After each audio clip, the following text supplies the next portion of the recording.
Welcome everybody back to Boost Emotion, guys. And today we're gonna talk about car repossessions. Guys, you guys are paying way too much for your cars. Guys, you already know what to do. Let's hit that intro. Welcome everybody back to Boost Emotion, guys. Good morning, good afternoon, and good night. Thank you.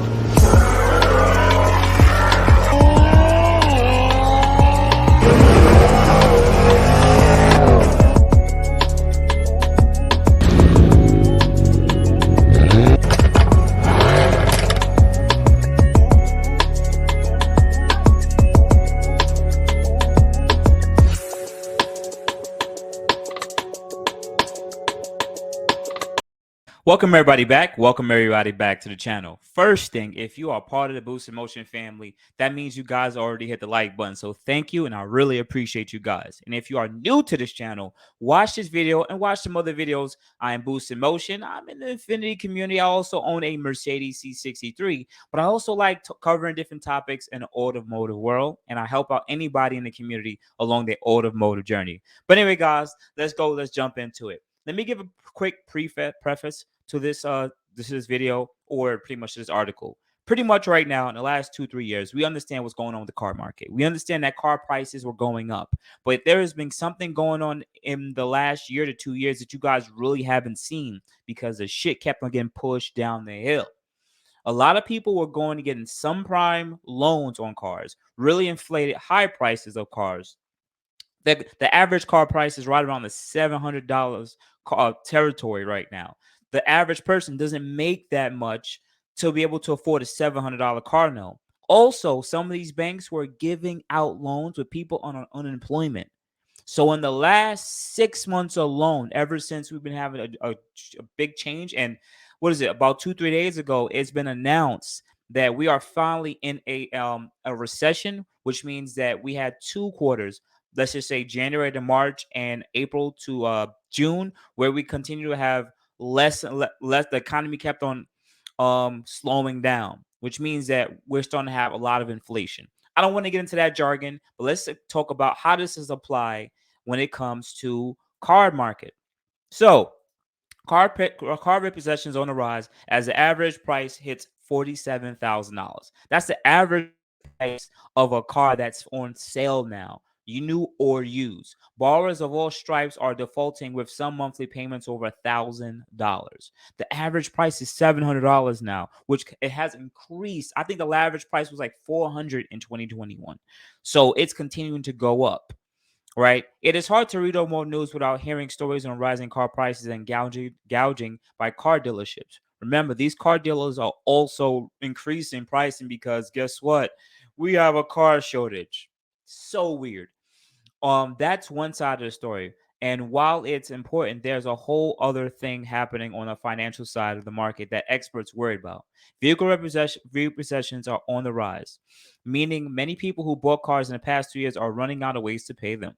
Now, usually these banks, guys, they only give you like 2-3 months of missed payments. Once you miss like 3 payments, they're trying to come and get your car.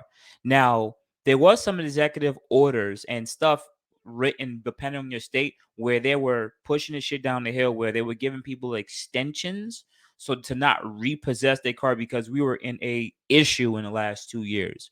But now all those protections are gone for majority of states and federally. So these banks want their cars, and people, well, guess what? The cars are getting taken.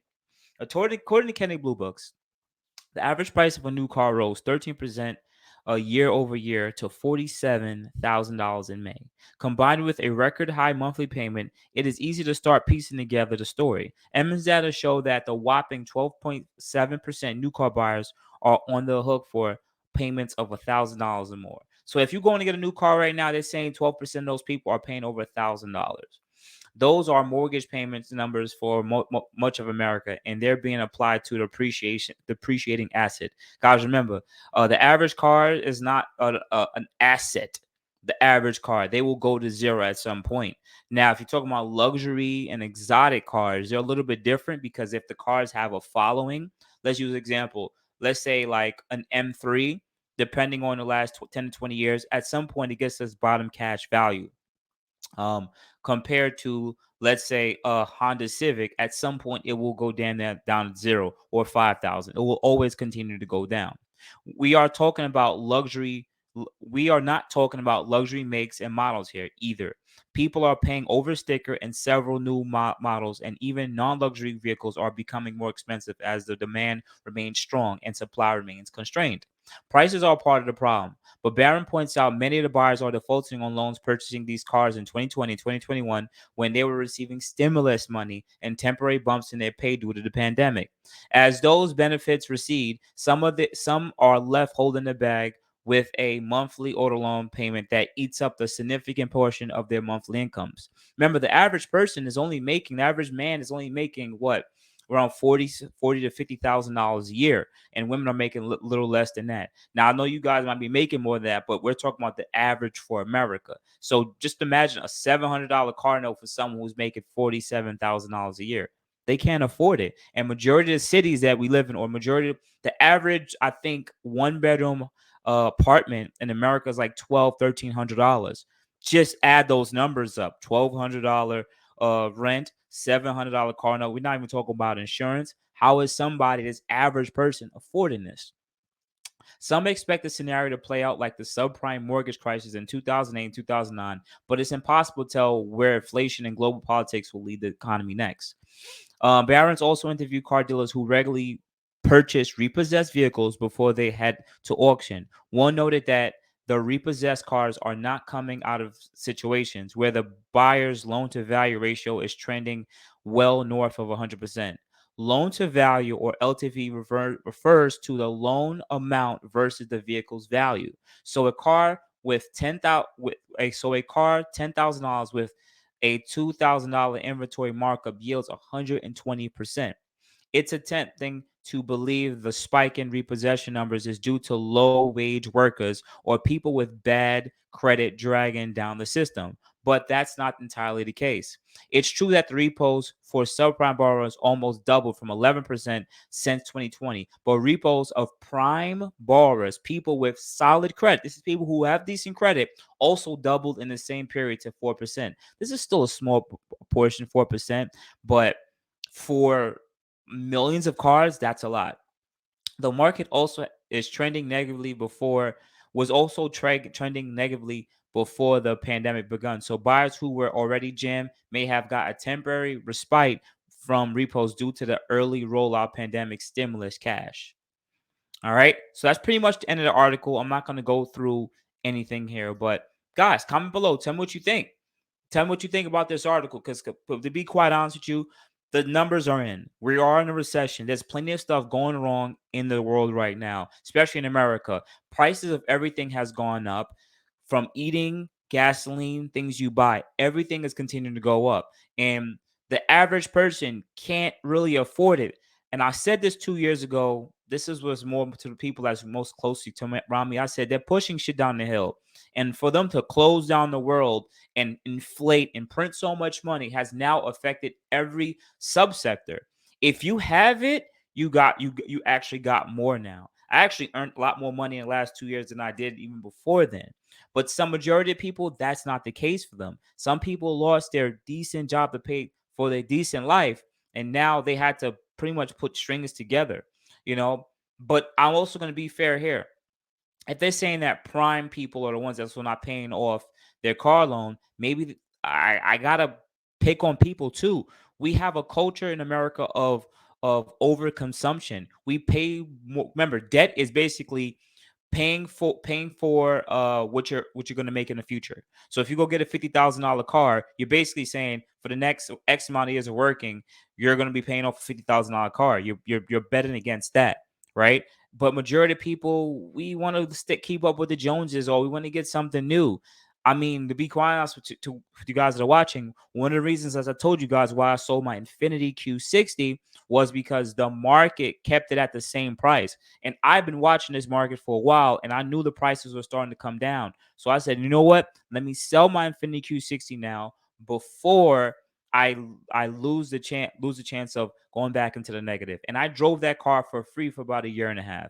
And amongst other people with their Infinitis and other cars, they drove their car. My boy had an LC 500.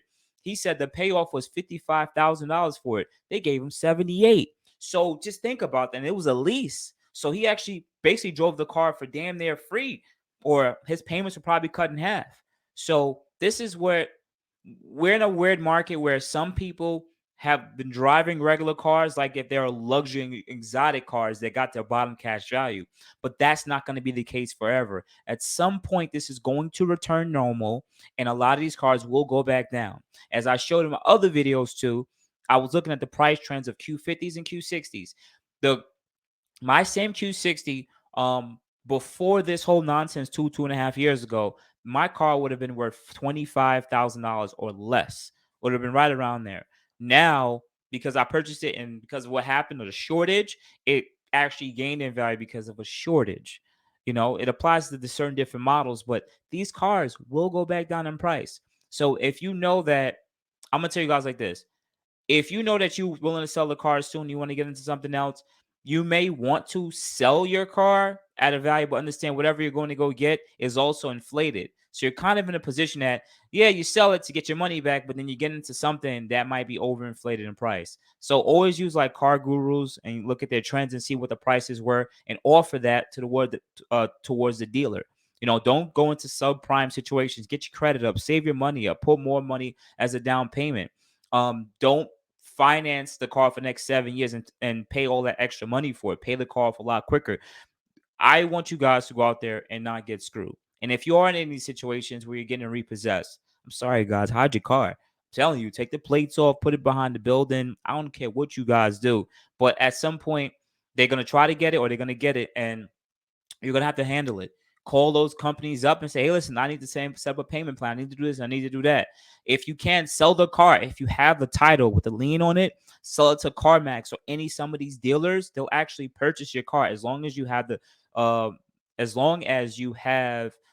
title. Because if you have the title and let's say you sold your Q50 for $25,000 towards it and you owe 20, you just made $5K. But if they take your car, the repo, they'll send that car to auction. And if a dealer pays, let's say 15 for that car, right?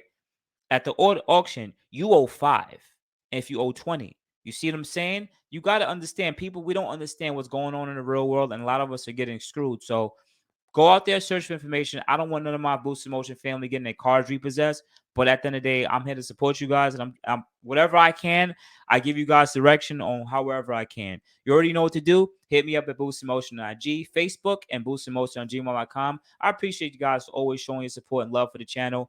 Remember, this channel is definitely turned to something else. And I'm super thankful for you guys for always supporting it. Outside that, guys, you have a good morning, good afternoon, good night. Thank you, guys. I appreciate it. You guys have a good day. Appreciate it. Thank you. Thank you, everybody, for watching. Do appreciate you guys. Love you guys very much. You can also check out the 2 links I posted for some of my other videos. Also, on top of that, if you want to purchase some Boost in Motion merch, definitely check the link that I posted also. And finally, if you've been watching all my videos and you enjoy them, please hit the link to subscribe to my YouTube channel.